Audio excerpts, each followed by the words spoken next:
नमस्कार, live India में आपका स्वागत है। मैं अनिल सम्राट। देखिए, गर्मी आते ही कई जगहों पर प्याऊ की व्यवस्था होती है, घड़े रख दिए जाते हैं ताकि लोगों को सुविधा मिले। लोग जो प्यासे हैं, वो जो राहगीर हैं, वो पानी पीकर अपनी प्यास बुझाएं, ये ज़रूरी होता है। इसी पर देखिए, इसी को देखते हुए हम बात करेंगे कि रांची के सूचना भवन के मुख्य गेट पर कि जब आप गुजर रहे उधर से तो ज़रूर देखेंगे कि मुख्य गेट के बाहर झारखंड सरकार द्वारा शुद्ध पेयजल की व्यवस्था की गई। गर्मी के दिनों में इस दौरान बढ़ती गर्मी को देखते हुए शुद्ध पेयजल की व्यवस्था की जाती है। 4 घड़ों में शुद्ध पानी रखे जाते हैं, लेकिन जब लाइव इंडिया की टीम सूचना भवन पहुंची तो वहां पाया कि चारों घड़ों में पानी नहीं है। अगर पानी है भी तो घड़े के ढक्कन टूटकर अंदर गिरे हुए हैं। वहीं चारों तरफ काई लगे हुए उस घड़े में। अगर कोई राहगीर वहां का पानी पिएगा तो वो बीमार पड़ ही जाएगा। ऐसे में सवाल यह है कि शुद्ध पेयजल की व्यवस्था तो जरूर की गई, लेकिन मेंटेनेंस का अभाव देखने को मिल रहा है। ऐसे पानी पिलाने से क्या फायदा जब राहगीर बीमार ही पड़ जाएं।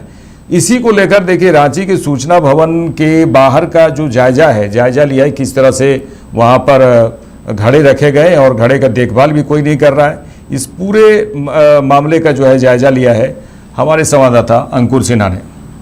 राजधानी के सूचना भवन में जल है तो कल है अभियान चलाया जा रहा था और ऐसे में राहगीरों के लिए शुद्ध पेयजल का इस्तेमाल करने के लिए और शुद्ध पेयजल की व्यवस्था जो है यहाँ पर दी गई थी। और यहाँ पर जिस तरीके से बढ़ती गर्मी को देखते हुए झारखंड सरकार द्वारा इस पहल को शुरू किया गया था। सूचना भवन के गेट के सामने इस पहल की शुरुआत हुई थी। राहगीरों के लिए शुद्ध पेयजल जो है वो यहाँ पर तमाम राहगीर जो है पानी पी सके, शुद्ध पानी पी सके, उसी को लेकर मुहिम शुरू हुई थी। लेकिन आपको बता दें कि ये मुहिम अभी फ़िलहाल जिस तरीके से चल रही है, देखिए किस तरीके से जो घड़ों में शुद्ध पेयजल की व्यवस्था है वो आपको साफ तस्वीरों में दिख रही होगी कि यहाँ पर जो 4 घड़े हैं उस चारों घड़े में पानी नहीं है और ना ही जो घड़े हैं वो किसी भी तरीके से मेंटेन है। देखिए, जो ढक्कन है वो टूटकर अंदर गिरे हुए हैं। अगर थोड़ा बहुत पानी है भी तो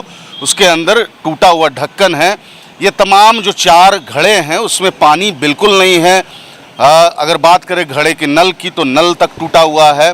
तो कह सकते हैं कि योजना की शुरुआत होती है, एक पहल की शुरुआत होती है। जल है तो कल है और तमाम जिस तरीके से जल संरक्षण को लेकर के और जन संरक्षण को लेकर के शीतल पेयजल की व्यवस्था की गई थी और स्वच्छ पेयजल का उपयोग करने का अपील जो है वो सूचना भवन झारखंड सरकार द्वारा जो है यहाँ पर किया गया था। लेकिन आपके सामने है इस तस्वीरों में, आप देखिए किस तरीके से जो घड़ों में शुद्ध पानी की व्यवस्था है वो बिल्कुल ही भी नहीं है।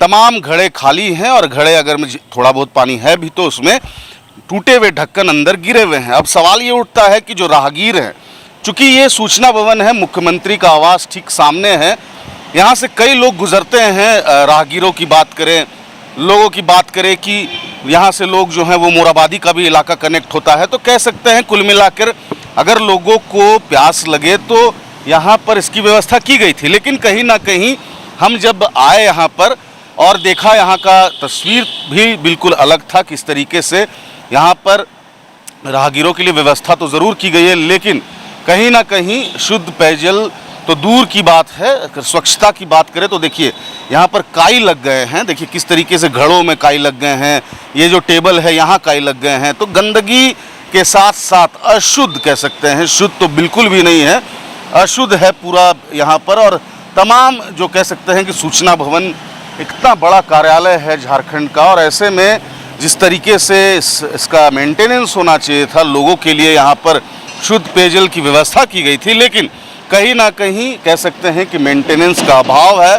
और यही वजह है कि यह जो सेवा शुरू की गई थी, यह सेवा पूरी तरीके से लचर है, पूरी तरीके से कह सकते हैं कि ये सेवा जो है वो कहीं ना कहीं तमाम दावे जो है फेल हो गए हैं। अब सवाल ये उठता है कि जल है तो कल है, जल संरक्षण का अभियान जरूर शुरू हुआ, लेकिन कहीं ना कहीं जिस तरीके से कह सकते हैं कि सूचना भवन के सामने झारखंड सरकार की इस पहल को जब हमने देखने आया, ग्राउंड रिपोर्ट चेक की, तो यहाँ की तस्वीर कुछ और बयां कर रही है। और यहाँ पर जो लोग शुद्ध पानी पीने आते थे, शुद्ध जल पीने आते थे, उसकी सुविधा यहाँ पर नहीं मिलेगी। अगर मिलेगी भी तो यहाँ पर तमाम जो पानी है वो पूरी तरीके से गंदा पानी है, और अगर आप इसको पीते भी हैं तो कहीं ना कहीं आपके सेहत पर असर ज़रूर करेगा। लेकिन सवाल ये उठता है कि अगर अभियान शुरू होता है, किसी भी तरह की पहल शुरू हो जाती है, तो इसको मेंटेन रखना, इसको कंटिन्यू रखना ही एक बड़ी जिम्मेदारी होती है, जो कि हम आपको दिखाए। लेकिन यहाँ पर किसी भी तरह की कोई भी सुविधा यहाँ पर शुद्ध पेयजल की नहीं देखने को मिली। सहयोगी राकेश के साथ अंकुश सिन्हा, लाइव इंडिया, रांची।